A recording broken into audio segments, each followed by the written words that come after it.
Good day, and welcome to the Monday, February 2nd, 2026 edition of Denison Forum's Daily Article Podcast, authored today by cultural theologian Dr. Jim Denison. I'm Chris Elkins, narrator.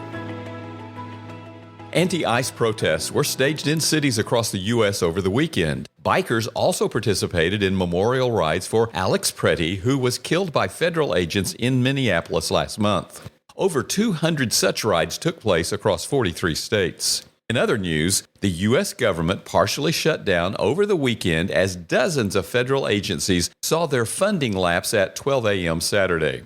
And President Trump named Kevin Warsh to become Federal Reserve Chair, but the process for confirmation by the Senate may be in doubt. Here's what these stories have in common. They illustrate features in American governance, not bugs. This is a fact that matters far beyond its political implications.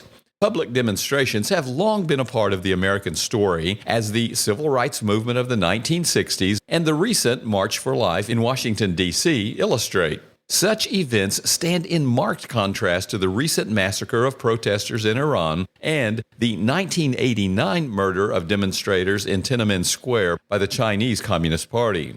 Our partial government shutdown occurred because the Senate approved a funding package late Friday, but the House is not expected to vote on it until tomorrow at the earliest. Mr. Warsh's confirmation by the Senate may be blocked by Senator Thom Tillis, not because he is opposed to the president's nominee, but because he wants an investigation into the current Fed chair, Jerome Powell, to be, quote, fully and transparently resolved first. In each case, we are seeing the juxtaposition of America's founding declaration that all men are created equal and the constitutional provision of checks and balances against unaccountable power. Citizens can seek to persuade our leaders and otherwise catalyze change through lawful protests and public gatherings. The various branches of government can also leverage their influence toward the common good. And even individuals serving in leadership can have an outsized role in our governance. This system has helped an amazingly disparate and diverse nation achieve a level of solidarity and progress that few Europeans foresaw at its birth. But no nation's future is guaranteed, including ours. I have long appreciated the work of New York Times columnist David Brooks. I do not agree with all he writes, but I appreciate the reasoned way he seeks to advance his vision of American flourishing. I was therefore surprised on Friday to read that he is leaving the Times after 22 years. In his final column, he diagnoses our cultural condition once more. Quote, 4 decades of hyper-individualism expanded individual choices but weakened the bonds between people. As a result of technological progress and humanistic decay, life has become objectively better but subjectively worse. We have widened political freedom, but utterly failed to help people answer the question of what that freedom is for. The most grievous cultural wound has been the loss of shared moral order. Without shared standards of right and wrong, it's impossible to settle disputes. It's impossible to maintain social cohesion and trust. Every healthy society rests on some shared conception of the sacred. Sacred heroes, sacred texts, sacred ideals. And when that goes away, anxiety, atomization, and a slow descent towards barbarism are the natural results. End quote. In other words, we want the benefits of consensual governance without the necessity of a consensual morality. But human laws cannot change human nature. At best, they can restrain some of us from harming others some of the time. They cannot produce the shared moral order that leads to flourishing our founders envisioned for us. What can? At this point, you probably expect me to recommend biblical morality as our essential cultural foundation. But here's the problem. Such morality requires our unconditional commitment. The Bible calls us in Mark 12, verse 30, to love the Lord your God with all your heart, and with all your soul, and with all your mind, and with all your strength. When did you last spend a day loving God with all your heart? I'm no different.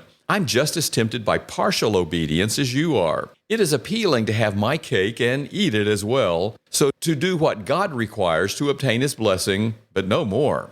C.S. Lewis observed in his last sermon, Our temptation is to look eagerly for the minimum that will be accepted. We are, in fact, very like honest but reluctant taxpayers. We approve an income tax in principle. We make our returns truthfully, but we dread a rise in the tax. We are very careful to pay no more than is necessary. And we very ardently hope, that after we have paid it, there will still be enough left for us to live on.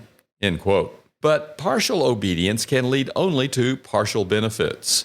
The more unconditionally we are committed to our marriage, our children, our work, and our friends, the more we experience the best the relationships can offer.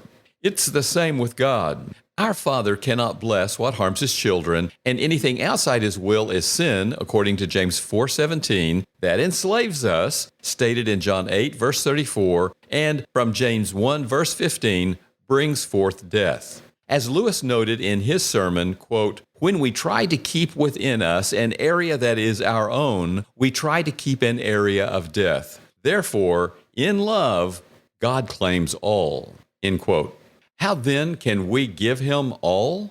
Jesus promised in John 14:15, "If you love me, you will keep my commandments."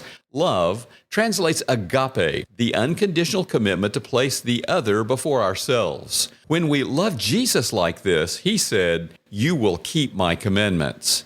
Not might, but will. Here's the good news. Agape is a fruit of the Spirit according to Galatians 5, verse 22, not of human effort. But when we submit ourselves to Him daily, taught in Ephesians 5:18, He produces this fruit in our lives daily. The Spirit thus enables us to love our Lord so fully that we naturally and inevitably keep His commandments. As the pastor and author Erwin Lutzer noted, when you surrender your will to God, you discover the resources to do what God requires. End quote. And doing what God requires positions us to experience His best in and through our lives, advancing the shared moral order that Brooks identified as foundational to our cultural future. Charles Spurgeon testified, "I have now concentrated all my prayers into one, and that one prayer is that I may die to self and live wholly to Him." End quote. Let us make this one prayer ours today to the glory of God. Thank you for listening to today's Daily Article podcast. If you would also like to read the daily article with its citations and references linked to their sources, find links in the episode notes to read today's article and to subscribe to the Daily Article email newsletter.